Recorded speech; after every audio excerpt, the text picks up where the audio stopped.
کابل ته پاکستانی پیلوټان د څه لپاره او ولې راوستل شوي دي؟ جزئیات را سره په ویډیو کې وګورئ او چینل سبسکرایب کړئ. السلام علیکم، ستړي مشئ.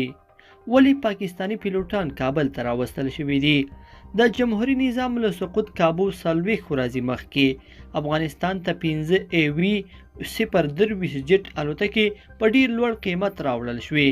هغه الوتکې چې د برید پر وخت ځمکې ته 100 متره ارتفاع نیسي. افغانستان د دغو الوتکو صرف 2 مسلکي پیلوټان درلودل، چې یو امین رشید او بل رضوان سادات دی. کله چې طالبان کابل ته ننوتل نو رضوان برطانیه او امین رشید بلجیم ته لاړل.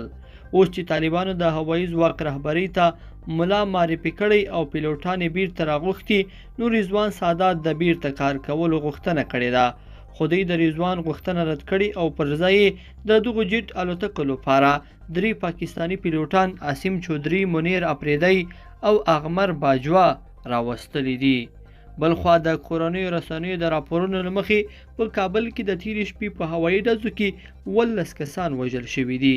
شمشاد او طلوع تلویزیونونو دواړو دغه خبر ورکړی دی. د طالبانو د کمیسیون فرهنګي غړي احمد الله وثیق ازادي راډیو ته وویل چې دا ډزې د پنجشیر د سقوط په اړه د ناسمو راپورونو له خپرېدا وروسته طالبانو کړي دي.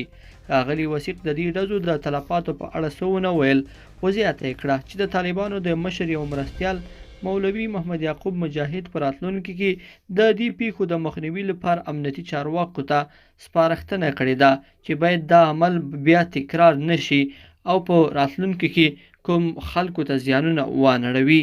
وثیق زیاتوي مولوي محمد یعقوب مجاهد په دې ډزو ډیره خواشیني څرګنده کړې. دی له بیت المال سره خیانت وباله او امنیتي ارګانونو ته سپارښتنه وکړه که چیرې څوک دا ډول خپل سرکاري وکړي ودې نیول شي او زندان ته دې ولېږل شي. لیدونکو په دې هیله چې دا مطلب به مو تر پایه لیدلی وي. که مو دا ویډیو خوښه شوې ویډیو لایک کړئ او چینل سبسکرایب کړئ. تر بیا ښه وخت.